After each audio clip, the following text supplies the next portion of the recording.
Hello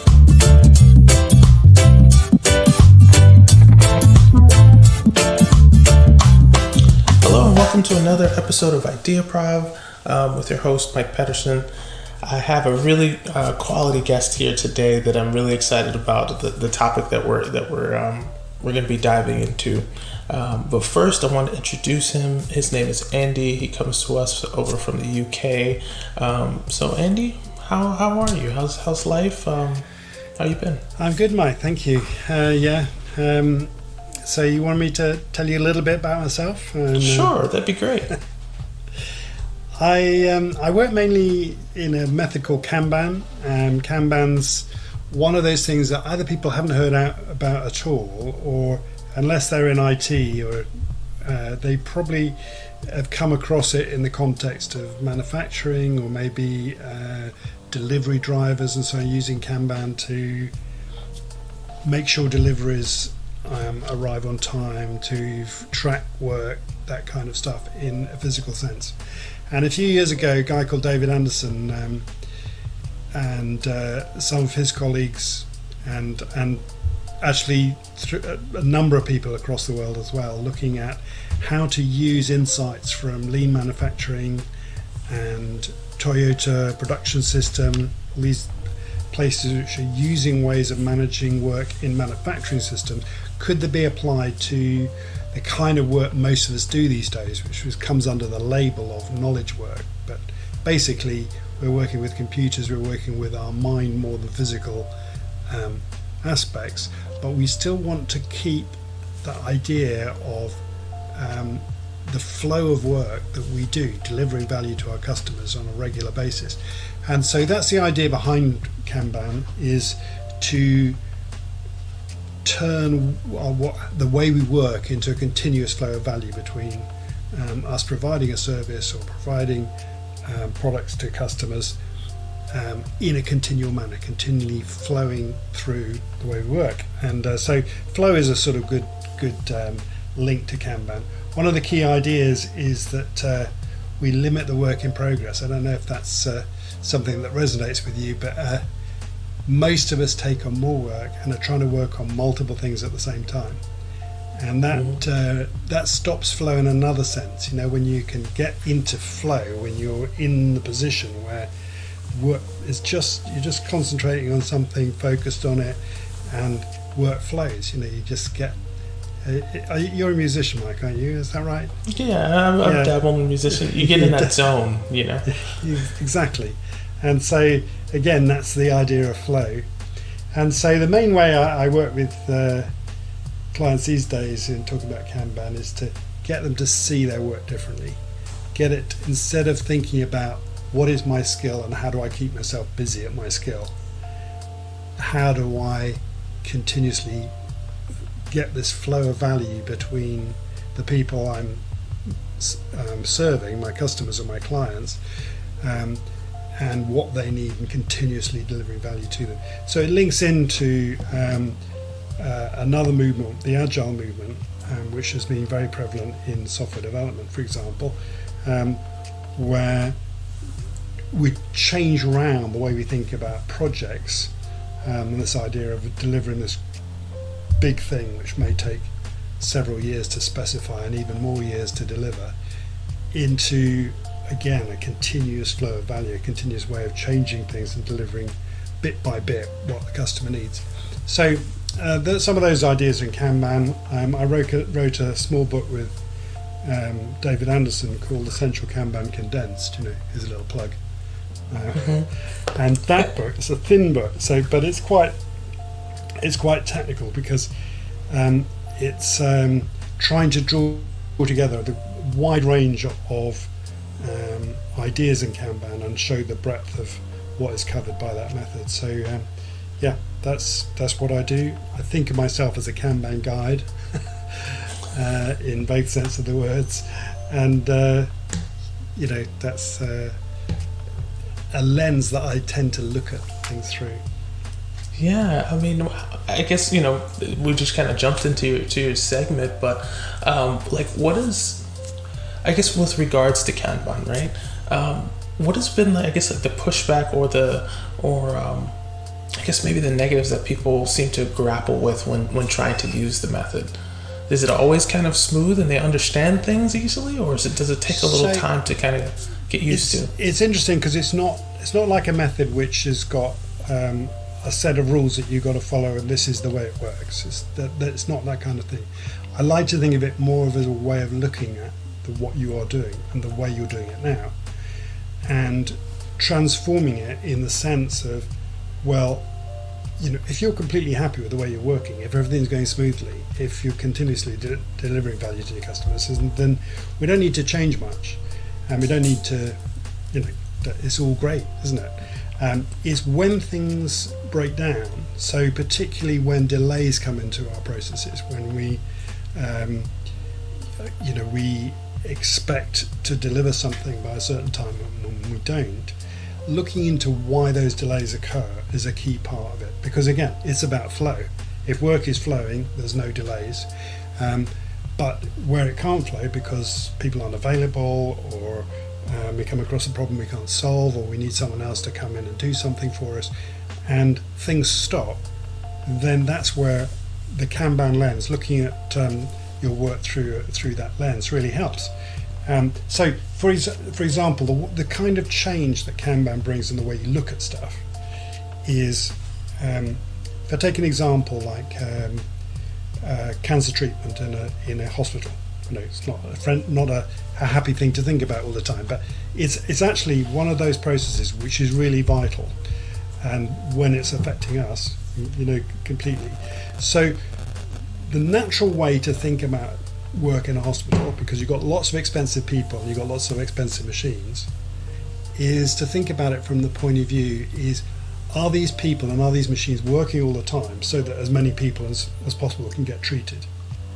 And so the way that results, the kind of process that comes out of that thinking, is we make sure that those people never run out of work, those machines never run out of work. So we get an appointment booked 6 months ahead.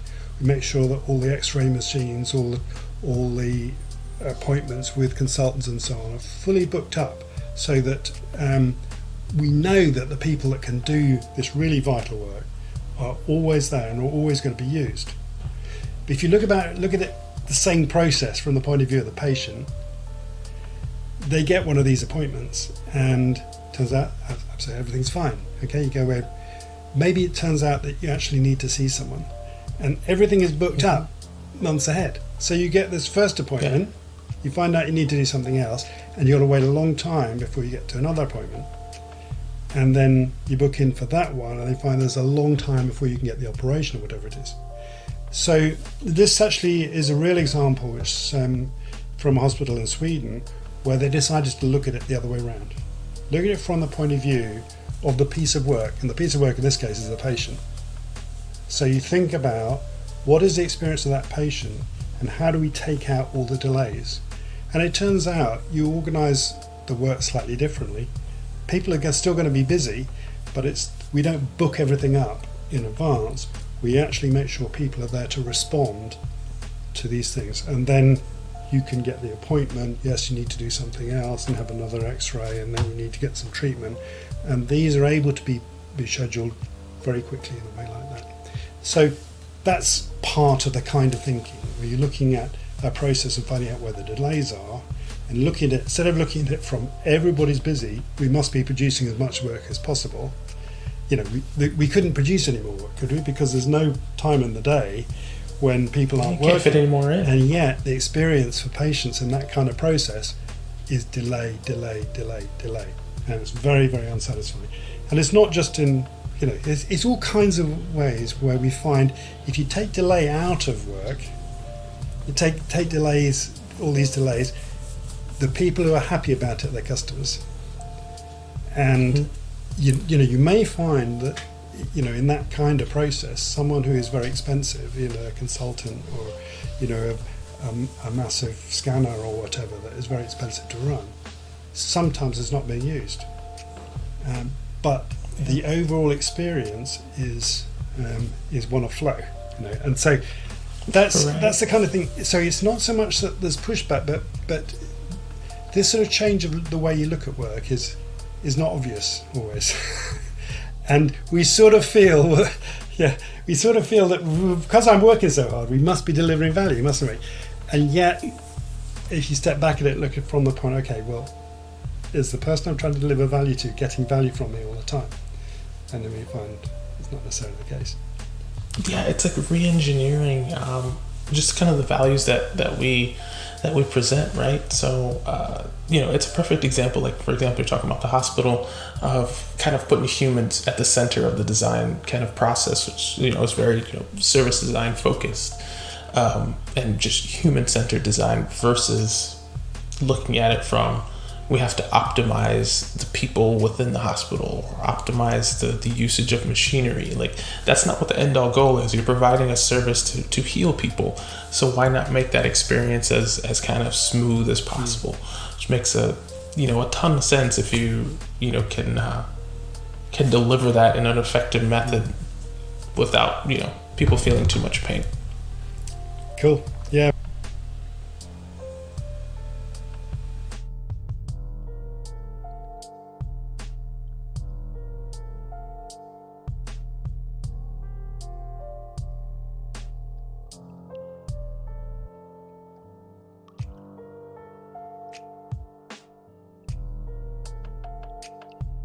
So we're talking about putting, humans at the center of work and as we do it, which kind of really brings us to our topic of the day, which is work broken?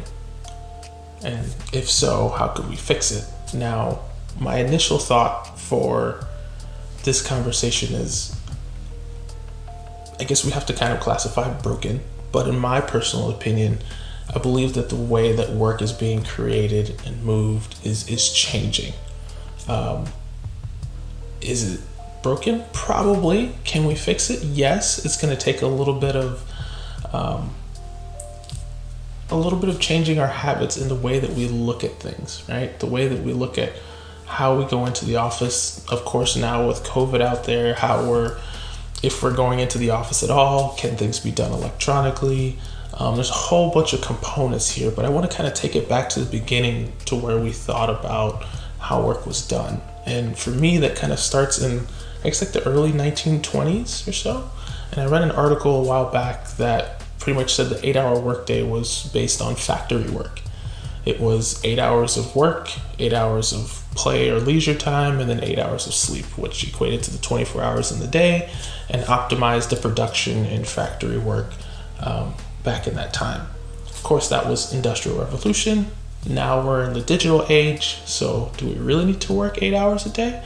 I guess it's a good place to start. I want to kind of get your thoughts and kind of open up the conversation there. Yeah, I mean, it's interesting, isn't it? And when the idea of working 8 hours was, of course, a great boon to workers at that time, who were exploited very heavily, and could be living in the factory and working anyhow that God sends. So,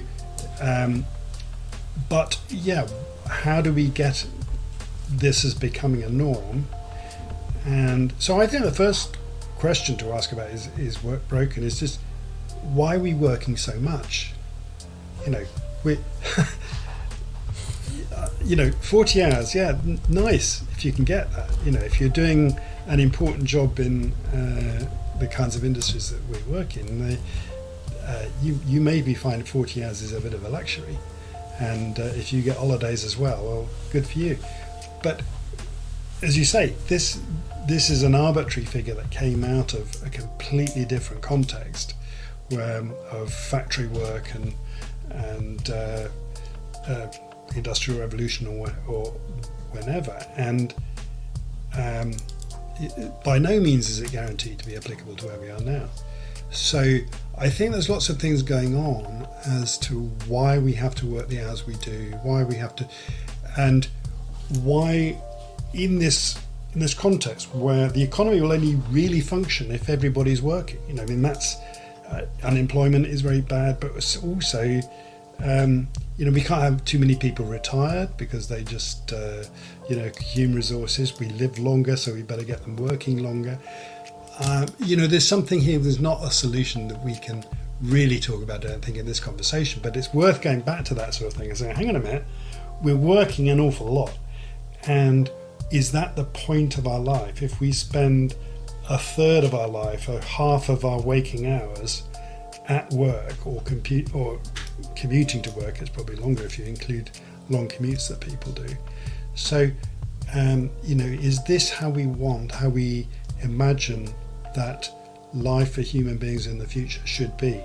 Could it not be that some of the great advances that we've made in the last century, in the last few centuries, but perhaps particularly in the last 20, 30, 40 years, made enormous strides, but is that resulting in a better way for humans to live? That's the real question, and beyond the scope probably what we want to talk about, but yeah, it's a big question, isn't it? And it's a very big question, and I have to think. I guess the thing that comes to mind in that time frame is, you may be taking it back to the 70s and 80s, and the internet had started kicked up, and a whole bunch of services just ballooned, and you had the big tech bubble of the 2000s, and I think somewhere around that point in time, I think it maybe the pendulum said it's shifted.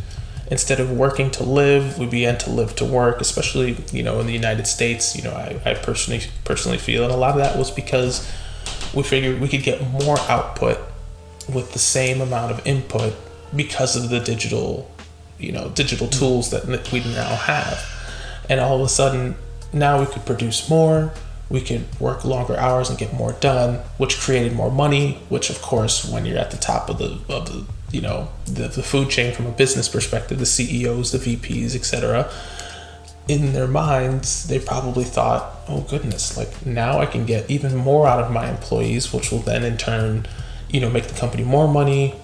All of a sudden, then you had this big jump in wealth because of the ability for people to maximize. And I think that's what we're starting to see now. You're just starting to see these massive companies, with people with massive billions amounts of wealth that are more wealthy than some whole countries. And then what that's turned into is you have others on the other side that are now thinking, is this really the way it's supposed to be? Like this big discrepancy? Yeah, can I not get a little bit better balance in my work? Maybe we can see that there's a system at work. It's not just the decisions of individuals or the oppression of rich people on poor people or whatever. It's more the systems that we've created that result in a continuous striving for growth, for more of stuff, for more things, and that system, compound interest is one of the things that do it. We've got to pay off the loans, so we have to actually earn more than we were earning before, otherwise we can't pay off the loans. And there are systems which drive continuous seeking after more. And I think if there was a way to say, hang on a minute, let's think about this more differently, is there a different way to think about it, that would be great. I think we need a smaller scope for this conversation, otherwise we will get lost in definitely problems we can't solve. But I think it's worth thinking about it. Working more is not the answer. If we can work less and be more effective, and particularly going back to the conversation we were having about human design and designing systems for human beings to live, if we can put the customer, the client, the people we're trying to serve at the centre of work, and then we can see and maybe discover better ways of working, because that's the key, I think, is bringing the people that we're serving back into the centre. Even if we're in a massive bureaucracy, even if we are a tiny cog in a wheel, can we bring the customer, the people that this company serves, back into the centre of what we're doing? Yeah, absolutely. And so, to kind of shrink the scope, right? I guess, how do we think are the most I guess, the most impactful ways in which work is broken. I would have to think one is the concept of, maybe commuting and the actual physically getting into the office is going to be one of them. Another one would be the bureaucracy that a lot of companies have, and maybe the politics and the power dynamics. Those are the two that really kind of come to mind. Is there any others? Let's dive into those ones, because they're interesting ones, aren't they? I mean, did it really take a global pandemic for us to realise that not everybody in the company has to commute into the office and work 8 hours in that office in order to get the best out of those people? Quite apart from, it's not unusual for people in the UK to have an hour and a half commute. I guess it's the same in many industrial nations. And when you add that onto working hours, very high working hours, again, we're getting a real oppression of working, basically taking out all of those 16 hours we talked about when we're not actually asleep. And then we can't get to sleep because we're thinking about thinking about work. But maybe we should be thinking about our family. Maybe we should be thinking about actually how we can make our families' lives, our children's lives, our grandchildren's lives better. That would be a much better thing to be thinking about some of the day rather than this. So yes, I think there's a few things probably that COVID will leave us with in a positive way, and I expect that to be one of them, where nobody can really argue that you have to come into an office if you're working on your own at a computer, and the people you're collaborating with are in another office somewhere. They also had to commute into that office, where we can change some of those things for the better. We still need to get together with people, and I think a year of Zoom meetings and Teams meetings and Google Hangout meetings and all the rest of them realise that actually physical presence of another person makes a difference. It's wonderful we've got great screens and great video cameras and all the rest of it, but it's not the same as having someone in the same room and giving them a hug. So giving time to actually be with people as well, and to actually share time and share leisure as well as work, that's also a good thing to think about. And that's bringing up for me a couple of things just when you're talking about going into the office, right? Because I've noticed just over the past year a couple of changes of things that I haven't been able to pick up on. Things like body language. It's a little bit different. When you're through a digital medium.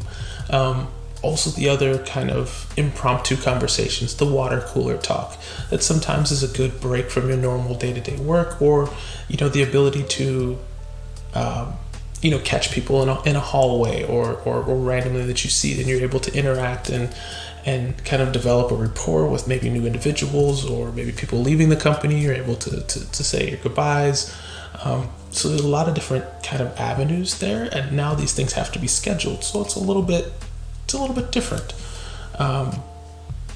So there's a balancing act, right? So I think we do need some more physical face-to-face time, and maybe that's creating more physical spaces where people can meet and congregate in a safe environment in the future. Hopefully there's no more pandemics coming across, but you can't say that for a fact.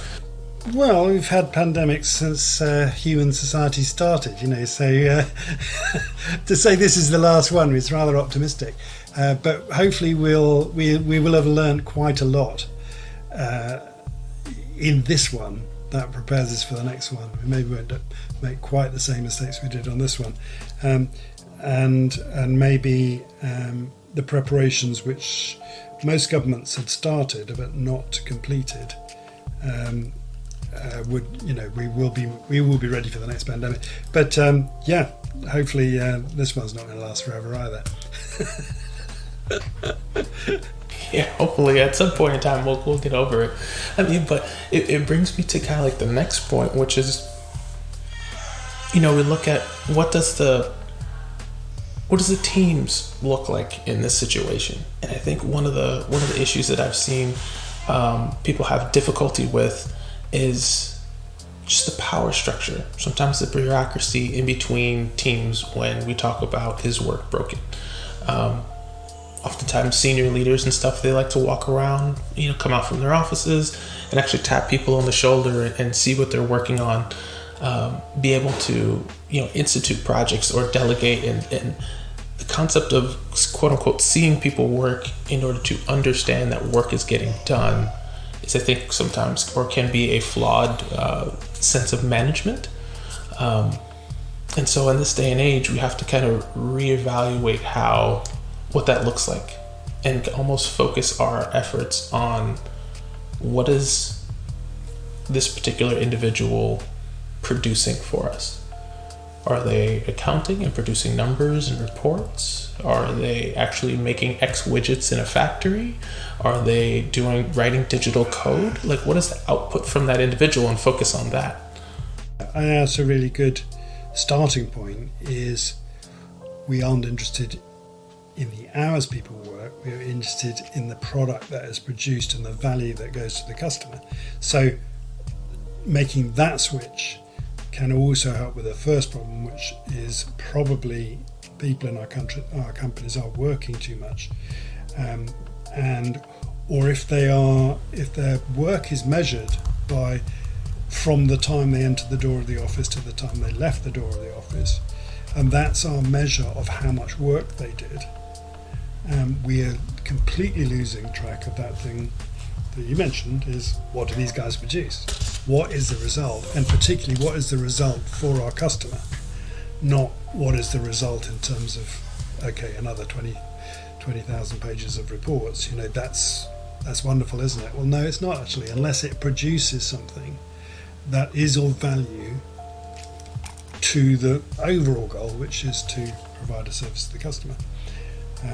And we can usually, even when we're producing a physical product, we can usually translate that into this is a service to the customer that we're doing. We give them a car, but it's really the service of independent transport that we're delivering. And so that switching around of thinking about why we have employees, why we want to collaborate with other workers to get something done. It's because we get something of value for the customer done. And so it's a difficult thing to do, because I think for lots of reasons, but again, it comes back to that systems thing. What systems do we live in, and what is the effect of those systems on the people in the organisation? And the system beats the people. Put good people into a bad system, they can't do good work. So again, it's trying to help managers to understand that they're responsible for the system. They're not responsible to go around, as you say, tapping people on the shoulder and saying, "Are you done yet?" It's really to understand the system that they're in, and that's a new discipline. It's systems thinking has been around for a long time. Understanding systems thinking in management is low, really, and again, that should be some of the things that we're interested in getting better understanding in our companies about. You've created a system, and look at the effect of that system on. Yeah, looking holistically at the system is kind of bringing up some stuff for me, and I'm thinking about just when you typically go into the office and what that looks like. So the system of, for example, hiring. One of the ones that you can see on the internet and people put memes up is they say, hey, we have an opening for an entry-level position, but they want 15 years of experience. Like, that's not something that's going to equate from an HR perspective. So it's little things, little tweaks like that we really have to look at holistically. Are we even hiring people the right way? Hiring is so important, and of course, nobody's going to disagree with that statement. We know hiring is important. We want the best people. And so we have all these structures and these procedures for interviewing and classifying the questions that we ask and all the rest of it, and writing an exact person spec so we get the right person from this approach. And again, I think there's things to rethink about this. I think there's ways that we should think. For example, we need to recruit teams, not just recruit people, not just specify it's this kind of person that I want, and then you end up with a company or a department or a team with exactly the same kind of people in. Now again, there's lots of research that we can draw on to understand that the best teams are diverse teams, diverse in all sorts of ways, but you've got a team that doesn't all think the same way. Now, if you go down, I recruit individual by individual, and I cut and paste the person spec from the last one, and you end up, surprisingly, with a lot of very similar looking people who think in the same way, and you don't have a diverse team. So straight away, if you're looking at building strong teams, there's a way to do this, which is now I've had a conversation. One conversation in particular stands out for me with a good friend of mine. We were talking about the balance of men and women in software development teams, and he's in favour of diversity. He wants to make sure that women are represented in IT and so on. But he said to me, "Well, look, what the most important thing to us is that we get the best programmers, and so we have tests for programmers. We give them hard bit of code to decipher and find out who can do best, and we pick the people who are best at that. That doesn't result in a diverse team. All the people in his team were guys. It's not surprising." It's sort of, you've picked on a particular part of this job, which is writing code, and as most programs will tell you, the best ones, that is not the whole job. So if instead of that we say we need a diverse team, we need people that don't all come from the same background.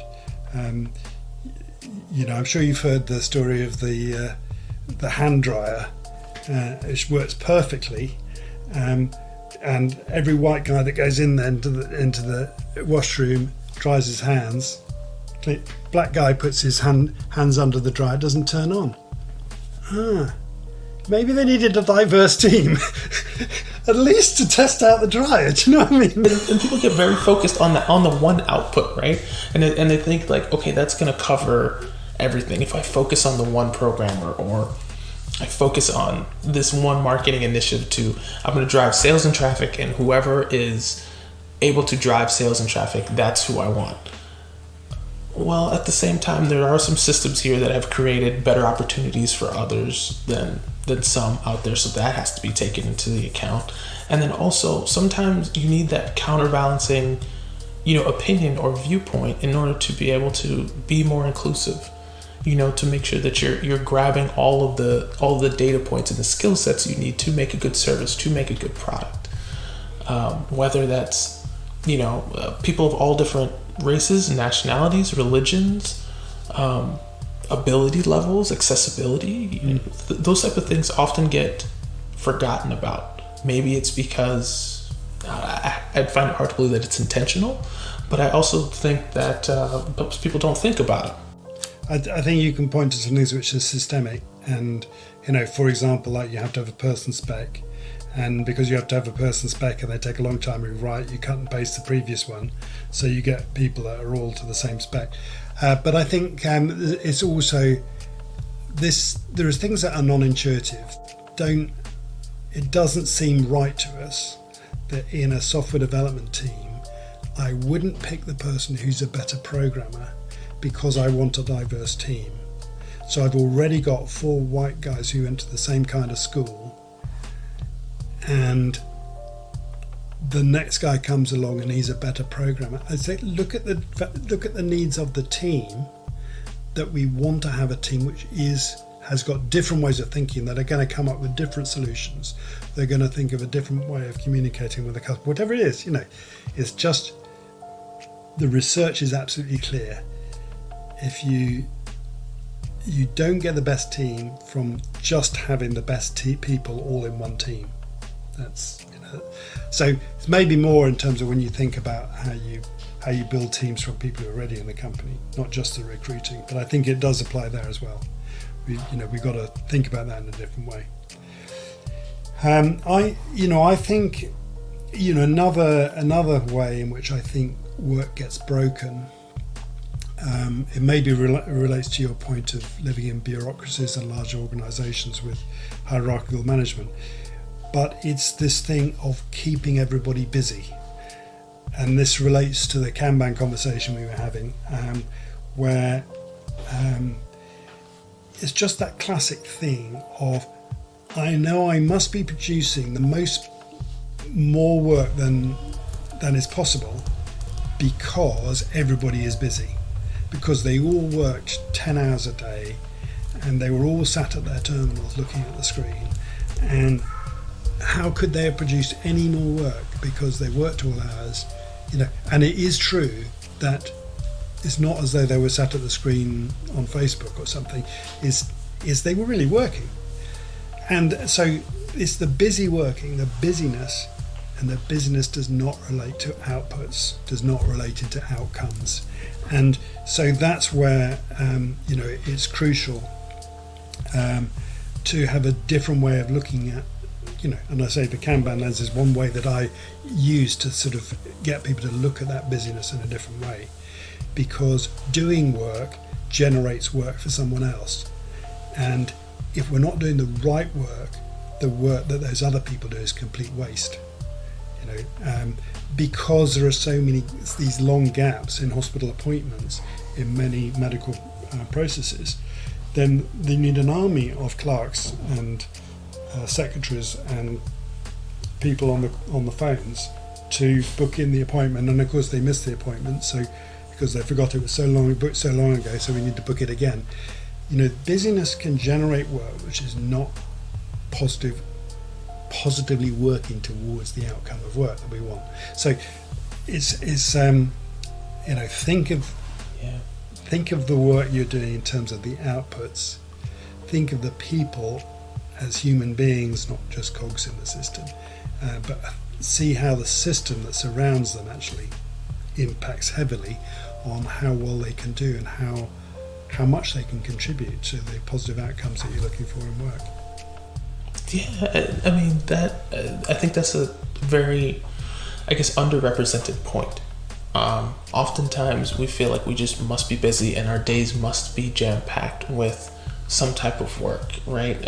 Either you're doing this report and people are jumping and getting hundreds and hundreds of emails for either notification or information, while losing sight of the work that actually needs to get done, the things that actually matter. And I think that's, personally the responsibility of often the middle management tier as well as the executive tier, is to not necessarily, at sometimes, yes, delegate work that maybe you shouldn't be doing. Understand that portion of it. But I think on the flip side of that, one of the responsibilities as well is to evaluate the work of your people and say what actually doesn't need to get done. What isn't important? What can we take off of your plate? Maybe it was an outdated process in which we were sending information to a different team that no longer needs to be sent because of technology.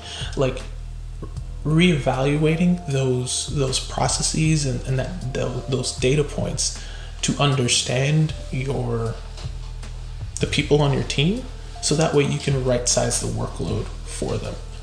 I think that's a point that's completely missed. And then personally, I think there's a huge element of time in which if you aren't filling it with a massive amount of work, you're able to look at your own role and look at other roles within the company and have a little bit more of an imaginative lens about how things are doing. When people have downtime, let the brain wander, and sometimes great creativity can come from that downtime. And if you're constantly slammed with work, it's going to be very difficult for for your brain to kind of naturally come up with different ways to do it, because you're just so busy trying to check the box. There is that possibility of your brain being in this state of flow where things are, you're focused on the task, it's making sense, you're not really thinking about the actions that you're carrying out, but work is getting done. But at other times, your brain has to work in a different way because it can't stay in this focus state for very long. There are these few times when it does, and it lasts for hours, but only if you're not interrupted, only if you're not stopped.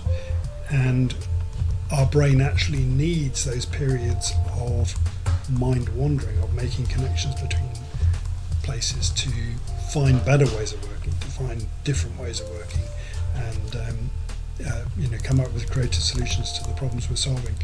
And that's definitely true.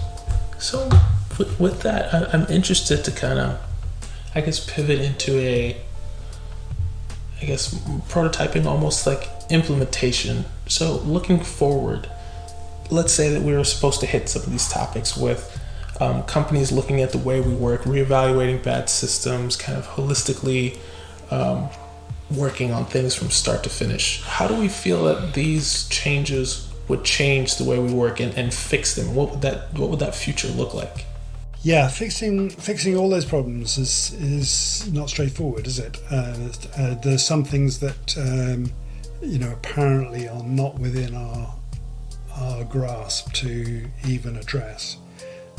They should be thought about, they should be talked about, because if we don't address some of the really big systemic problems, then the human race is heading for a disaster. Not just we're not going to make as much profits in this company as we thought. We can't keep consuming energy.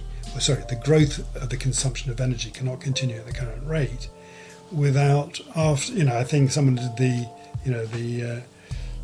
graph. You carry this graph with an exponential growth on it, and in 200 years the surface of the earth is glowing red just from the amount of energy that is being consumed.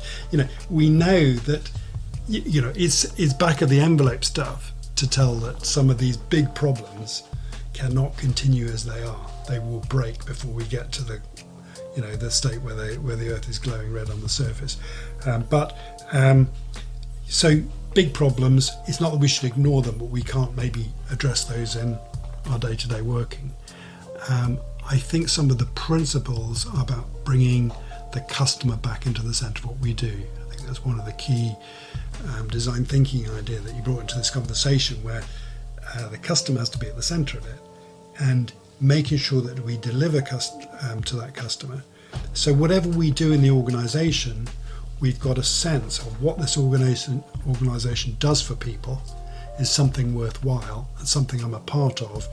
Even though I only clean the washrooms, I'm part of that goal to make this, to make the world a better place because of what this company is doing. So I think that sense of bringing that into the centre again.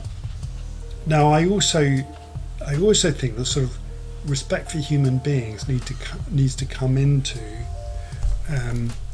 how we handle bureaucratic organisations.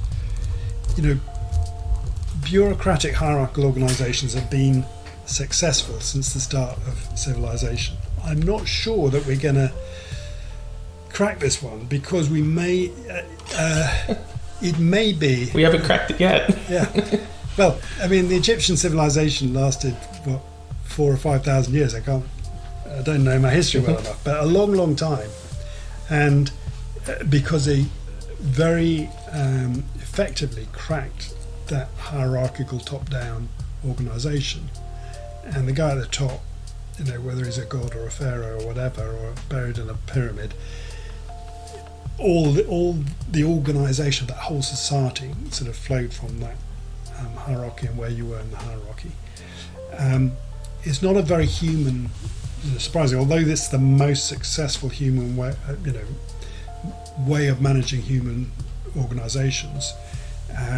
It's not very humane. It's not very human in our humanness to do things like that. Actually, the kind of things that we talk about in terms of effective teams, of people sharing ideas, of different people coming with different viewpoints and melding them into something that's really valuable. That to me is a much more humane way of thinking about work.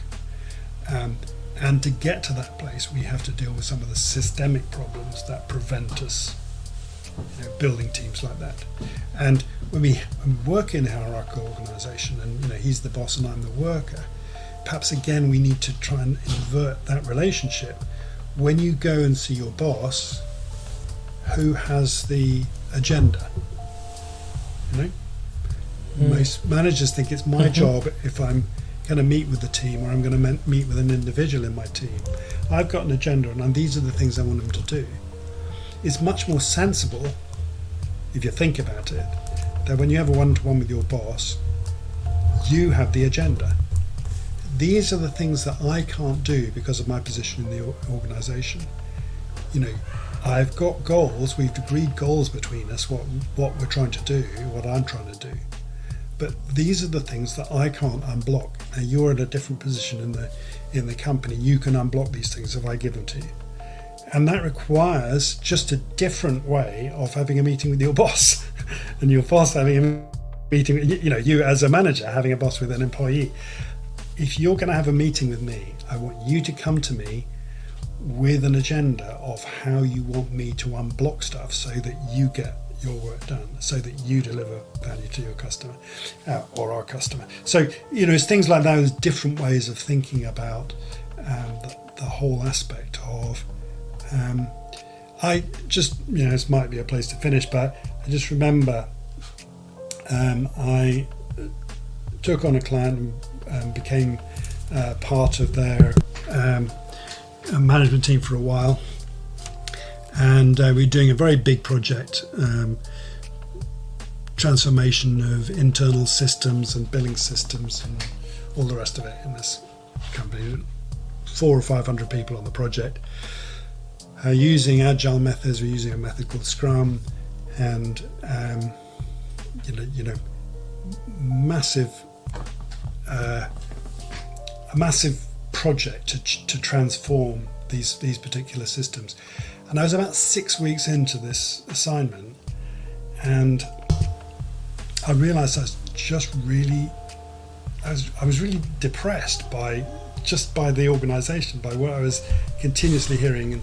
And somebody who worked there a long time, he said, Andy, you've got to realise that there are two parts of your job. There's doing your job, and the other part of your job is not being blamed when things go wrong.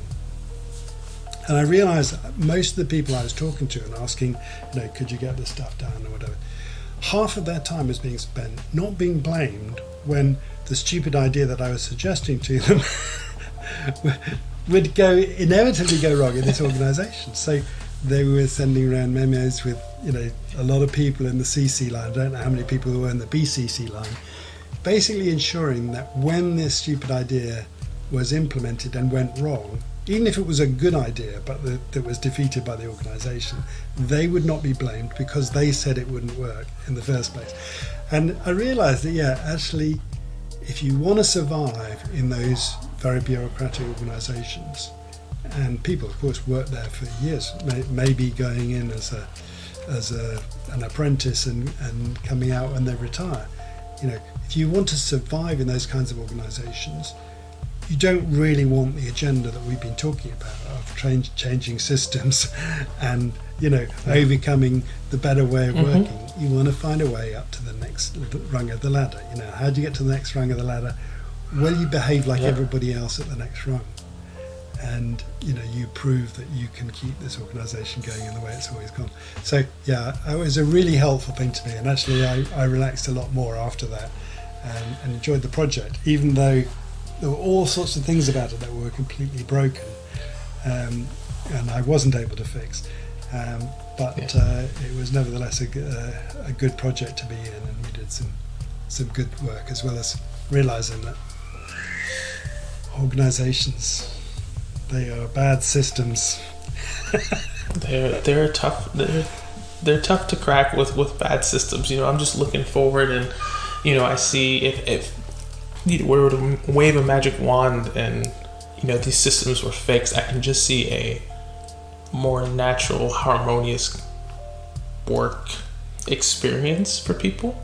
I think we're pivoting more towards just work to live, make the needs met, and then once those objectives are completed, we get back to the important things in life. So we get back to our family and having fun with our hobbies, and hanging out with friends, and really connecting on a human level, rather than constantly just going in and pushing the button for 80 hours a week. But to wrap it up, I want to close. So I'm going to hit a couple of bullet points as far as what we've been talking about, to see, and let me know if I missed anything to answer our how work is broken question. So a couple of things that we want to look at is, we want to look at what do our physical presence look like, whether it's in the office or out of the office, from a remote work type of perspective.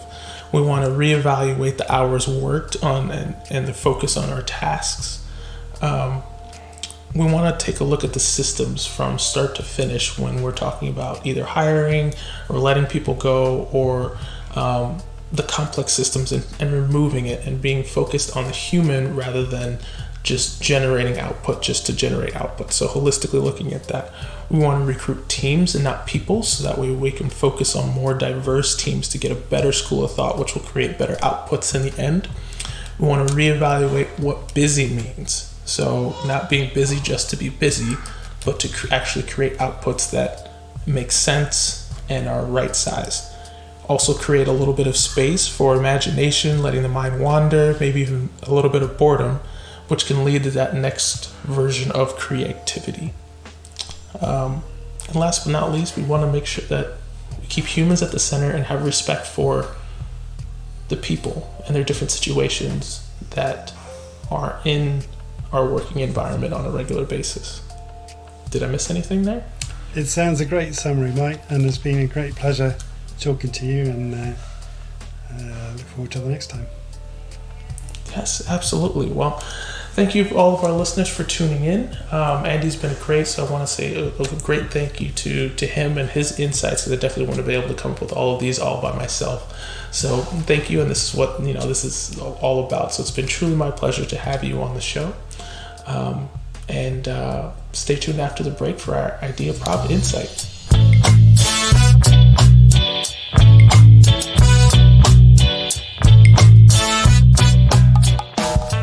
Hey, so for this Ideaprov Insight, I wanted to highlight this company that I found called Adiff, and they have these fancy jackets here that you can see, but the cool part about it is, as we scroll down, this jacket actually converts into a tent that can be used while you're outdoors. So if you're an avid hiker or something like that, and you could utilize it.